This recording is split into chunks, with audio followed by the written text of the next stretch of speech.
the sky started to rain. At that moment, the atmosphere at the party in Emperor Hotel was lively as usual. The commotion earlier clearly had not affected the party. Tina looked like a princess, surrounded by people. Everyone approached her to leave a good impression. Yet, most of the people did not interest her. Only a few distinguished guests were worthy of chatting with her. Mr. Williams and Mr. Chapman are here. One of the butlers came up to her and reported. Tina turned around and saw two fine-looking men who were standing quietly at the entrance of the party. One of them was Oliver from Boulder Thorn. The other was Oliver's senior, Troy Chapman. Behind the two of them were two bodyguards. Mr. Williams. Mr. Chapman. It's good to see you again. Tina immediately gave them a warm welcome with a smile. Happy birthday, Ms. Hummer. Oliver and Troy presented their gifts respectively. Oh, please. It is my honor to have you both as my guests. There's no need for presents. Tina grinned. It is only proper to reciprocate Joshua's kindness. After all, he has always treated us well. A small token of appreciation is nothing. Oliver smiled. Had they come from an ordinary rich family, she wouldn't have given them a second glance. However, Tina's brother, Joshua, was a disciple of Boulder Thorn. He was their senior. And so, it was necessary for her to attend to them. Oh right, why is my brother not here today? Tina asked. Joshua is on a retreat at the moment. He's unable to leave, so he sent us here to meet you. Oliver explained. I see. Tina nodded and extended her hand. Please have a seat, let me know if there's anything you need. All right. Thank you, Ms. Hummer. Oliver gave a slight nod before sitting down alongside Troy. Because of Tina's warm attitude, the surrounding guests' attention gathered around the two men. Who are they?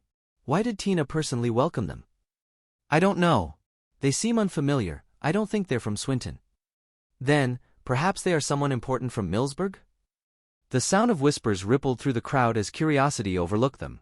As the evening wore on, more guests arrived at the party, and the atmosphere grew increasingly lively. At that moment, a black silhouette approached the entrance of the Emperor Hotel with an umbrella in hand. After reaching the gate, he was stopped by two guards. Stop right there. Today is Ms. Hummer's birthday. Only those who received an invitation are allowed to enter.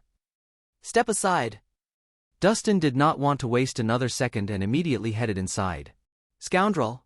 You've got some nerve. The two guards immediately gripped Dustin's shoulder. The instant the two of them made contact with him, they were hurled backward with a force that sent them tumbling through the air, their cries of pain echoing through the night. Quick! Inform Sir Zims. One of the guards immediately took out his phone and called for backup. When he turned back, Dustin had already walked past the gates. After a short ride in the lift, he walked inside the ballroom. As he looked at the lively crowd, Dustin took a deep breath before shouting, "Which one of you is Tina Hummer?" His voice wasn't piercing, yet it echoed across the room. The lively crowd instantly went silent. Everyone turned towards him with displeasing looks.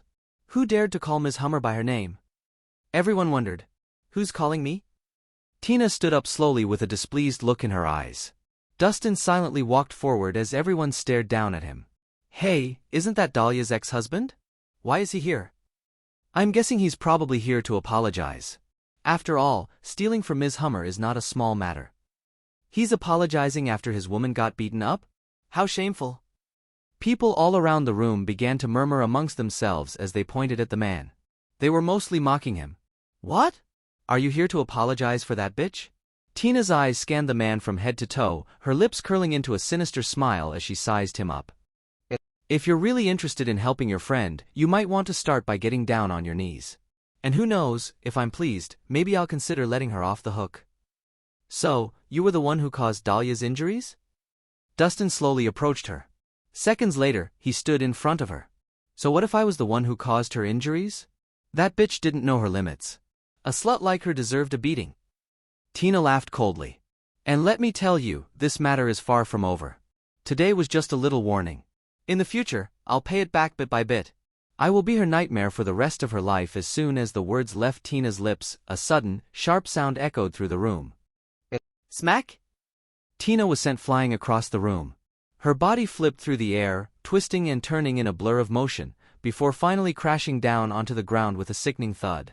In an instant, blood started oozing from her nose, and her teeth scattered around the place.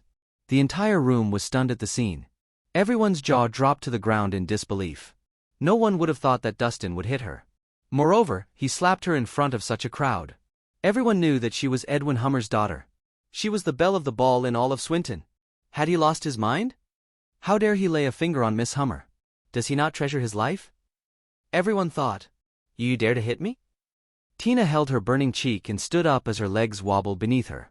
Her face was filled with shock and confusion. Ever since she was a child, no one dared to disrespect her, let alone slap her. She didn't know how to react. Smack!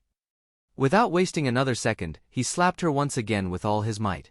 As blood spurted from her mouth, her once pretty face now disfigured, her teeth shattered and her features swollen and reddened, the sight was both shocking and distressing. Her hair was in complete disarray, leaving a chaotic mess in its wake.